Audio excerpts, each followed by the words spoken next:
यह कथा गुजरात की पावन धरती से जुड़ी है, जहां जूनागढ़ में भगवान कृष्ण के एक परम भक्त रहते थे, नरसिंह मेहता। नरसिंह जी दुनियादारी की नज़रों में बहुत ही गरीब थे। उनके पास न धन था न ही संपत्ति, लेकिन उनके पास राम नाम का वो अनमोल खजाना था, जिसके आगे बड़े बड़े राजाओं की दौलत भी फीकी थी। वे दिन रात बस सावरिया यानी कि कृष्ण के भजनों में मग्न रहते थे। नरसिंह जी की एक बेटी थी, जिसका नाम था नानी बाई। नानी बाई का विवाह एक संपन्न और बड़े परिवार में हुआ था।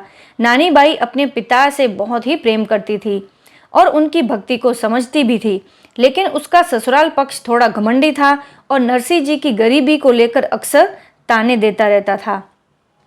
समय बीता और नानी बाई की बेटी या फिर बेटा, अलग अलग कथाओं के अनुसार कहते हैं कि उनके विवाह का अवसर आया। विवाह के समय एक पुरानी और महत्वपूर्ण परंपरा होती थी, जिसे मायरा या फिर भाट भरना कहते थे। इस परंपरा के अनुसार लड़की का पिता अपने ननिहाल पक्ष की ओर से बेटी के ससुराल में कीमती उपहार, गहने और कपड़े लेकर आता है। जब विवाह की तारीख पक्की हुई तो नानी बाई की सास और ननंद ने उसे ताना मारना शुरू कर दिया। उन्होंने कहा, अरे नानी, तेरे पिता तो फकीर हैं, टूटी सी ताल यानी कि मंजीरा बजाते रहते हैं, वो क्या मायरा लाएंगे। उनसे कह देना कि रहने ही दें, यहाँ आकर अपनी जग हंसाई यानी कि बेइज्जती न करवाएं, हम खुद ही कुछ इंतजाम कर लेंगे। इन तानों ने नानी बाई का दिल तोड़ दिया। वह बहुत रोई। उसे अपने अपमान का डर नहीं था, उसे डर यह था कि कहीं उसके पिता का अपमान न हो जाए। उसने रोते रोते अपने पिता को एक पत्र लिखा। पत्र में उसने विवाह की सूचना दी, लेकिन साथ ही अपनी विवशता और ससुराल वालों की कड़वी बातें भी लिख दी।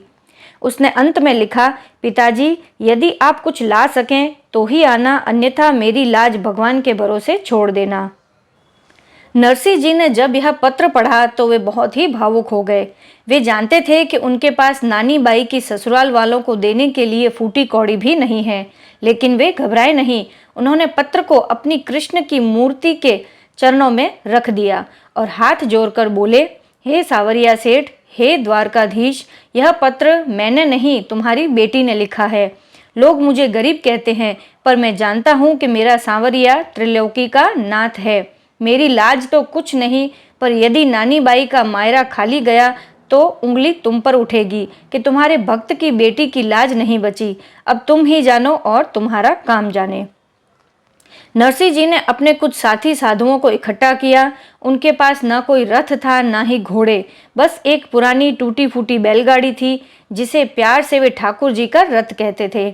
उन्होंने उसी गाड़ी में अपनी सावरिया की छोटी सी मूर्ति को विराजमान किया और हरे कृष्ण का संकीर्तन करते हुए, अपने मंजीरे बजाते हुए नानी बाई के गांव की ओर निकल पड़े। गांव वालों ने जब नरसिंह जी को इस हालत में आते देखा तो वे हंसने लगे। नानी बाई के ससुराल वालों ने तो पहले ही एक लंबी चौड़ी लिस्ट तैयार कर रखी थी, जिसमें ऐसी ऐसी कीमती चीजें और आभूषण लिखे थे जो सिर्फ किसी राजा के पास ही हो सकते थे। उनका मकसद सिर्फ नरसिंह जी को नीचा दिखाना था। नरसिंह जी जब बेटी के घर पहुंचे तो हर कोई उनका मजाक उड़ा रहा था। नानी बाई अपनी आंखों में आंसू लिए खड़ी थी। उसकी सास ने तो वो लंबी लिस्ट नरसिंह जी के सामने फेंक दी और कहा, लो मेहता जी, देखो, इतना सामान चाहिए। नरसिंह जी ने मुस्कुराकर लिस्ट उठाई और कहा, माताजी, यह लिस्ट मेरे सांवरिया को दे दो, वे सब देख लेंगे। और वे फिर से भगवान के भजन गाने लगे। तभी अचानक एक ऐसा चमत्कार हुआ जिसकी कल्पना भी नहीं की जा सकती थी। गांव की सीमा पर धूल उड़ती हुई दिखाई दी। एक विशाल भव्य काफिला गांव में प्रवेश कर रहा था। सैकड़ों रथ, हाथी और ऊंट थे, जो सोने चांदी की बोरियों और रेशमी कपड़ों और कीमती रत्नों से लदे हुए थे।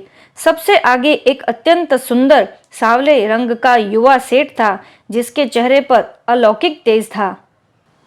उन्होंने बेशकीमती शाही पोशाक और आभूषण पहने हुए थे। उनके साथ एक सुंदर सेठानी भी थी, जो साक्षात माता लक्ष्मी थी। यह कोई और नहीं, स्वयं भगवान श्री कृष्ण थे, जो अपने भक्त नरसिंह जी की लाज बचाने के लिए सांवरिया सेठ का रूप धारण करके आए थे। सांवरिया सेठ ने नानी बाई के घर पहुंचकर हलचल मचा दी। उन्होंने वह लंबी चौड़ी लिस्ट मांगी और फिर जिस लिस्ट में सिर्फ सोना लिखा था, सांवरिया सेठ ने उस जगह पर 10 गुना ज्यादा सोने की मोहरें और आभूषण बरसा दिए। इतने रेशमी कपड़े और कीमती रत्न दिए कि घर का हर कोना भर गया। सिर्फ ससुराल वालों को ही नहीं, बल्कि पूरे गांव के हर एक व्यक्ति को, उनकी ननद और सास को भी इतने महंगे उपहार मिले कि वे सब के सब दंग रह गए। नानी बाई की आंखों में अब आंसू तो थे, पर वे खुशी और गर्व के आंसू थे। वह समझ गई कि उसके पिता वास्तव में दुनिया के सबसे अमीर व्यक्ति हैं, क्योंकि उनके पास भगवान श्री कृष्ण का साथ है।